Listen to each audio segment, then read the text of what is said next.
गोथावा गैया नोंनि महरालाय अन्थाव बाथाव उखुमुदानिलाय खुमब्रा गुफुरादा हिन्जावखौ दा नागिर गुफुर गुफुर थैनानै थांब्लाबो बावनो हाया सना बे जोनोमाव नोंजों नङाबोला संसार जाया गोजोननाय मोनदो जों जिहेतु बेफोरबायदि खामानिजों बारा एसेबां लोब्बा गैया नाथाय दिनै मोनसे बोथोरनि माइ हानाय हिसाबै नैबे दिंखियाबारि जांगिला मावफुं आफाद जा दिनै रायजोफोरा हादो बेवहाय आंबो बिथांमोनजों बाहागो लाफैनानै मोनदों जोंनि जिखिनि हारिमुफोर बे हारिमुफोरा लासै लासै गोमालांनो हमदों आरो लोगोसे हाबा मावनाय जिखिनि हुदा बे हुदाफ्रा जोंनि ओनसोलनिफ्राय लासै लासै जोबलांनो हमदों बेखौ असिला लानानैनो दिनै दिंखियाबारि गामि मावफुं आफादजों आंबो बाहागो लाफैनानै जाहाथे एसेबाबो बिथांमोनखौ हेफाजाब होनो हायो माइ हानाय खामानियाव बिनि थाखायनो बेवहाय फैनाय जादों आरो थारैनो देग्लायबो जों हानो सानदोंमोन नाथाय थांनाय बोसोरनि बायसा माइफोरा देग्लाय बोसोराव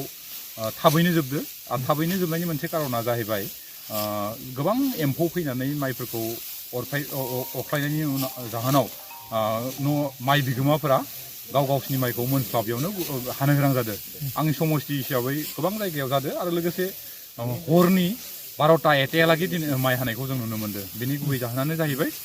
एम्फौनि थाखाय आरो बिनि थाखायनो जों एबार जोंनि ब्लक कक्राबारि ब्लक इउपिपिएलआ माइ हानायाव बाहागो लानो हायासै मानो होनोबाथाय माइ हानायनि माइ बोथोर मोनबाबो बे माइआ एम्फौनि जाहोनाव बयबो थाब थाब हानायनि जाहोनाव जों सुबिदाखौ मोनस्लाबासै थारैनो नै जाय जायगायाव आं दा गसंनानै दंफैयो बे जायगायाव एम्फौआ गैया नायदोंमोन आं फैरै नाथाय जोंनि बिटिआर सोरखारनिफ्राय मानगोनां प्रमद बर' बिथाङा दाखालि बुंनाय मथेबाथाय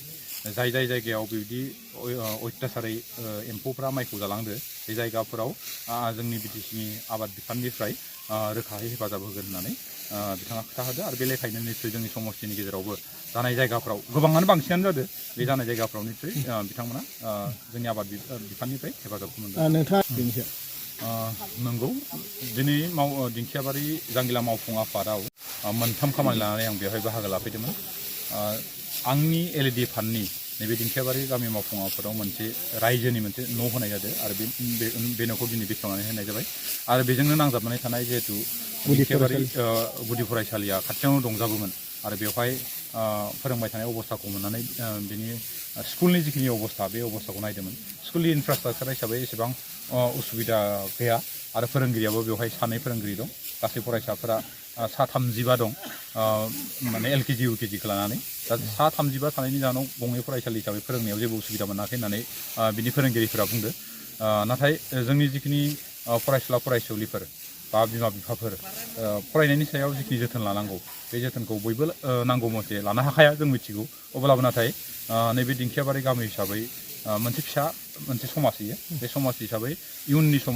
समफोराव बिनि रायजो आफाद आरो सेंग्रा आफादफ्रा लोगो नांनानै जिखिनि सोलोंथाइ बिथिं बा फरायसालिनि जिखिनि बिथिं बे बिथिं फारसे नोजोर होनानै जोंनि उन्दै फैबाय थानाय फरायसुला फरायसुलिफोरखौ फरायनायनि सायाव बिथिङाव जिखिनि सांग्रांथि बे सांग्रांथिखौ निस्सय खालामोबाथाय एसेबाबो मोजां जाबोगोन होननानै आं सानो थारैनो खावलायनो लागाथ' गोबां दं नाथाय आं आबादनि बिथिङाव सासे एक्सपार्ट मानसि नङा अब्लाबो माब्लाबा सेमिनार माबा माबिफोराव जनानै नुनो मोनो जे बोसोरसेयाव जों खनथाम आबाद मावनो हायो होननानै जों मिथिगौ दा बे नैबे गोदो जों उन्दैबा नुनो मोनोमोन जे माइ हानायनि सिगां बिनि सिगां जोंनि खाला जि दालि बे दालिखौ जों गारना दोननायखौ नुयोमोन नाथाय दानि बर' ओनसोलनि गोबां फोथारफोराव दालिफोरखौ नुनो मोननाय जाया आरो बे दालिखौथ' नुनो मोननाय जायानो नाथाय बे माइ आबाद हाखांनायनि उनावबो जि बेसरनि जिखिनि खेथि बा मुसुरनि जिखिनि खेथि बेफोरबायदि आबादफोरखौ जों नुनो मोननाय जायाखै बेनिखायनो आं आबादारिफोरखौ खावलायनोसो लुगैयो जिहेतु जों आबादनि सायावनो गुबै सोनारनानै थायो आरो आबादानो जोंनि मुल धोनबा जोंनि रांखान्थि फारसे जिखिनि सर्स बे सर्सआ गुबैबाथाय ओंखायनो आं आबादारि बा रायजो राजा बिथांमोनखौ आं खावलायनो लुगैदों जों ओरैनो थास्लायस्लाय माइ आबादजों लोगोसे जि बोथोरनि जि मोनथाम आबाद बे मोनथाम आबादखौ मावफुङोबाथाय एसेबाबो न'खरनि जिखिनि रांखान्थि जौगानाय बे रांखान्थि जौगानायखौ हमथानायजों लोगोसे जोंनि जिखिनि आसार खान्थिफोर बे आसार खान्थिखौबो लाखिनो हागोन होननानै आं सानो थारैनो फैयै बिटिआर गभर्नमेन्टआ फैगौ डिसेम्बर दाननि 15 खालार खालि 3 बोसोर जाहैगोन बिनिनो देग्लाय बोसोरनि गिबि हाबाफारि महरै मैयायो जों मानगोनां प्रधान मन्त्रि नरेन्द्र मदि बिथां हम मिनिस्टार मानगोनां अमित शाह बिथां आरो आसामनि चिफ मिनिस्टार मानगोनां डक्टर हिमन्त बिश्व शर्मा बिथांनो जोंनि बिटिआर सोरखारनिफ्राय मोनसे साबायखर बावनाय हाबाफारि लानानै जों मैया मोनाबिलियाव क'क्राझाराव सायाव फिल्डआव जों फालिबाय आरो बे फालिनायनिफ्राय जों बेयाव गोजोननायनि मोनसे जि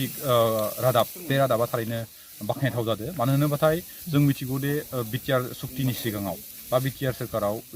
मानगोनां प्रमद बर'आ सोरखार दानायनि सिगाङाव जोंनि ओनसोलफोराव बा नोंथांमोना नैबे ओनसोलफोरावबो नुनो मोनगौमोन जे